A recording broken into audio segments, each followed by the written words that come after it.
Hola, jadi di video kali ini gue akan bahas match antara Indonesia U23 melawan Guinea U23. Kita gagal memanfaatkan kesempatan terakhir untuk lolos ke Olimpiade Paris 2024 setelah dikalahkan secara kontroversial oleh Guinea. Sebenarnya gue agak gimana ya dengan kemenangan Guinea ini. Gue sedikit nggak terima karena jelas kita dirugikan oleh wasit dari Prancis tuh, gue lupa namanya.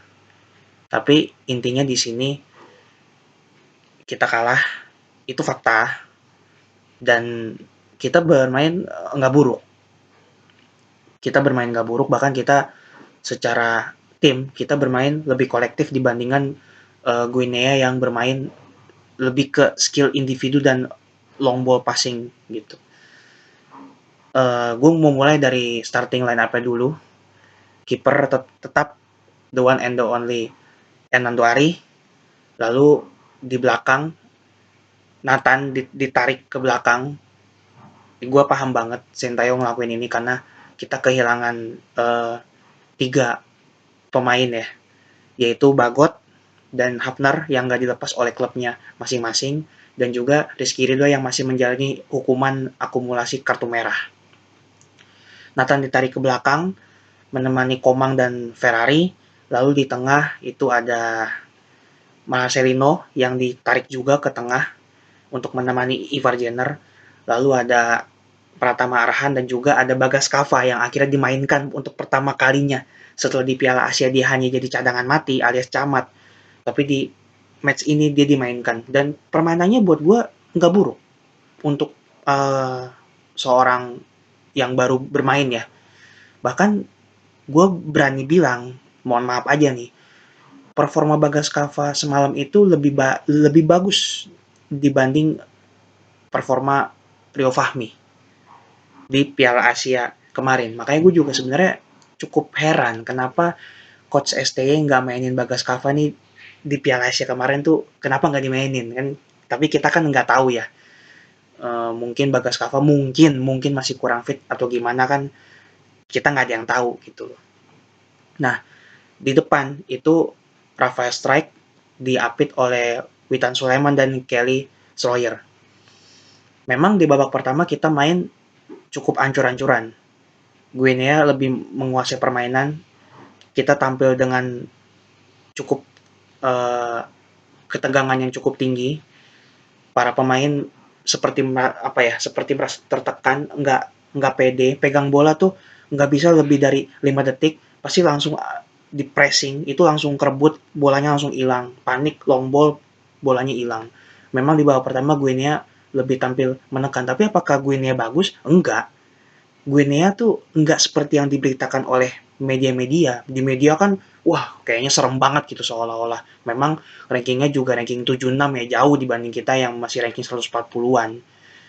Tapi ternyata untuk ukuran yang U23-nya ini, sebenarnya secara permainan kita cukup bisa untuk mengimbangi kok. Gitu. Karena Guinea ini tidak mengandalkan teamwork. Dia hanya ngandelin passing, long ball, bola direct, dan terutama skill individunya. Emang ciri khas tim-tim Afrika kan seperti itu kan mayoritas. Jadi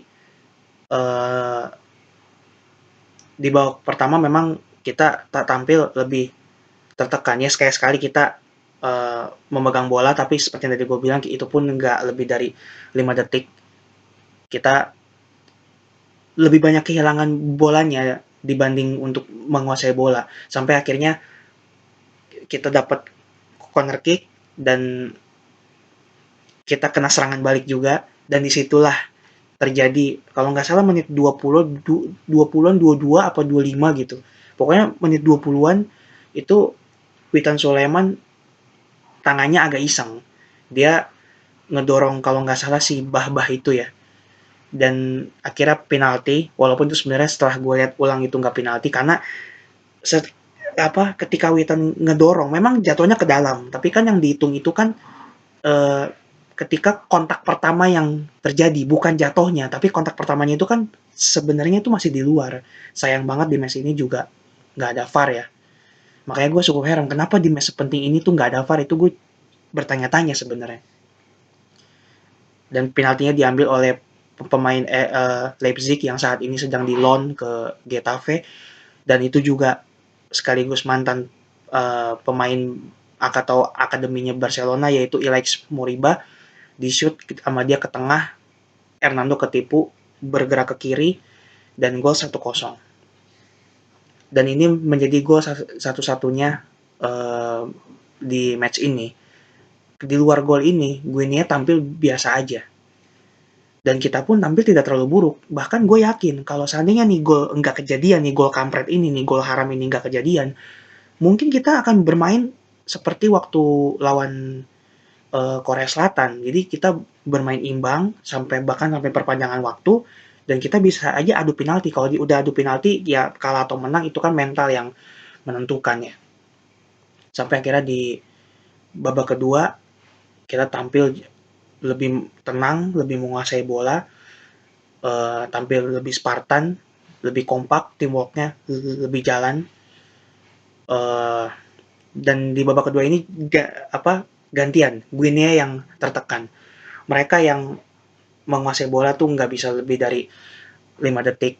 Sekali ya long ball, ngandelin skill individu, itu pun di lapangan tengah menuju ke final yang di antara kotak penalti itu bolanya sering hilang juga. Jadi Guinea di babak kedua ini ibaratnya sampai kita tuh bertukar nasib lah.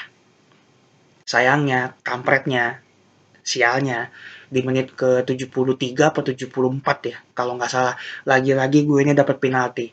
Itu pun penaltinya juga sama, penalti haram. Itu Dewanga yang masuk ngegantiin siapa ya, kalau nggak salah Komang apa siapa gitu. Pokoknya Dewanga yang masuk di babak kedua itu melakukan tackle, dan tackle itu setelah dilihat di replay itu bersih karena kena bola dulu. Tackle tuh bersih coy. Sekali lagi sayangnya di match ini nggak ada VAR, dan wasit udah mantap dengan keputusannya. Alhamdulillah puji Tuhan nggak masuk bolanya. Kali ini Hernando berhasil menebak ke arah kanan dan diambil oleh Bah sendiri yang juga dilanggar oleh Dewanga. Skor 1-0 bertahan sampai full time. Dan walaupun oh ya, dan ada momen juga di mana Sintayong benar-benar protes keras karena dia merasa itu bukan pelanggaran, dan itu wajar. Siapapun kalau di posisi Sintayong pasti akan melakukan hal yang sama, karena dia juga membela anak asuhnya yang berjuang di lapangan dan dicurangi oleh wasit, dirugikan oleh wasit, sampai akhirnya diberikan kartu kuning, dan langsung kartu kuning kedua juga nggak lama setelah itu. Tapi wasit tetap bergeming dengan keputusannya, walaupun gue dengar kabar juga setelah match, wasit asal Prancis ini katanya minta maaf ke Indonesia, tapi kan itu sudah telat. Udah nggak bisa diulang, Guinea udah lolos. Dan sekali lagi, walaupun Indonesia gagal lolos ke Olimpiade Paris 2024, tapi gue pribadi dan gue yakin kalian semua yang cinta timnas juga tetap bangga dengan perjuangan timnas kita. Ingat loh, kita udah melampaui target yang diberikan PSSI loh. PSSI kan memberikan target 8 besar. Ini kita bahkan hampir lolos ke Olimpiade. Itu kan udah sebuah target yang bener-bener udah melebihi target lah. Lu dikasih target jualan mobil 5 buah, tapi lu bisa jual 8 buah, dan lu pengen mencapai 10 buah, tapi ternyata yang 2 buah ini enggak kesampaian, tapi kan lu akan tetap bangga karena lu mampu menjual mobil lebih dari 5 buah, kan gitu ibaratnya. Jadi kita kalau ngeliat perjuangan timnas U23 ke belakang ini, itu bener-bener mengharukan, karena siapa yang nyangka gitu. Kita awalnya di grup berat, banyak sekali yang prediksi, kayaknya kita keok nih di babak grup susah kayak mau lolos 8 besar. Tapi faktanya kita lolos ke 8 besar, kita tumbang dari Qatar, itu pun karena kita juga sama dicurangin oleh panitia tuan rumah, dan kita setelah itu dapat 6 poin hasil dari mengalahkan Jordan dan Australia. yang jelas lebih diunggulkan, dan kita di babak 8 besar lawan Korea Selatan menang lewat adu penalti. Dan siapa yang nyangka gitu, kita target awal hanya 8 besar tapi kita bisa lolos ke semifinal. Baru di semifinal kita mikir apakah bisa kita lolos ke Olimpiade. Ada peluang, 3 peluang, walaupun kita gagal di 3 match ini, tapi kita patut berbangga karena kita di Piala Asia U23 kan juga sebagai debutan loh, dan kita bisa langsung tampil di semifinal. Itu kan wah, udah pencapaian banget bro, udah pencapaian banget. Makanya kontrak Sintayong diperpanjang, gue pribadi sangat setuju banget gue, karena dia juga udah mampu kan uh, memenuhi target-target yang diberikan oleh PSSI. Timnas senior lolos ke babak 16 besar Piala Asia walaupun dibantai Australia, tapi ya wajar dibantai oleh timnas yang seniornya ya. Yang Piala Asia U23 lolos ke 8 besar, bahkan hampir lolos ke Olimpiade gitu. Jadi bagi kalian yang masih nggak setuju Sintayong diperpanjang, coba pikir pakai otak sehat, akal sehat kalian ya. Jangan utamakan kebencian atau iri hati, tapi pakai otak. Kita bicara fair. Kita bicara fair gitu loh. Memang kalau piala belum, itu iya, itu fakta juga. Lu kalau mau piala tuh di pasar Senen banyak. Lu pesen aja 100 biji juga bisa kok. Tapi yang mau gue maksud di sini apa? Progresnya tuh udah kelihatan. Gue dulu kalau nonton timnas, apalagi lawan tim-tim Timur Tengah, udah, aduh, yang di pikiran gue dulu nih sebelum zaman Sintayong, timnas bakal dibantai berapa ya? Apakah skornya bisa kurang dari 3-0 kalahnya tuh? Tapi kalau sekarang, gue akan bilang begini, kira-kira kita bisa menangnya tipis atau dengan digit apa marginnya 3-0, 4-0. Jadi ini udah mengubah mindset dan ekspektasi kita dari yang tadinya lawan tim Timur Tengah udah pasti keok nih. Sekarang mau lawan tim dari manapun kita siap. Karena kita udah seoptimis itu sekarang. Walaupun memang optimisnya juga jangan keterlaluan juga ya. Tetap kita berkaca pada realita juga gitu. Tapi dibanding dulu ya mending sekarang bro, jujur aja gitu. Dan gue sangat happy banget di timnas U23 ini, timnas U23 terbaik yang pernah gue tonton. Dan kita harus segera move on dari kekalahan lawan Guinea ini, karena sebulan lagi tanggal 6 Juni dan 11 Juni kita akan fokus ke timnas senior, bakal lanjut ngedukung timnas senior yang akan berlaga di lanjutan kualifikasi pra Piala Dunia ya, lawan Irak dan Filipina. Dua-duanya kita main kandang. Ini tentu keuntungan buat kita, insya Allah main di GBK ya. Jadi gua rasa minimal kita bisa meraih 4 poin dari 2 match itu, minimal. Syukur-syukur bisa meraih 6 poin gitu. Lawan Irak dapat 3 poin, lawan Filipina pasti dapat 3 poin. Sebenarnya gue masih agak menyayangkan sih kalau dalam hal ini. Kenapa kita waktu lawan Filipina yang match kedua itu yang kita tandang ke Filipina, kenapa kita harus seri?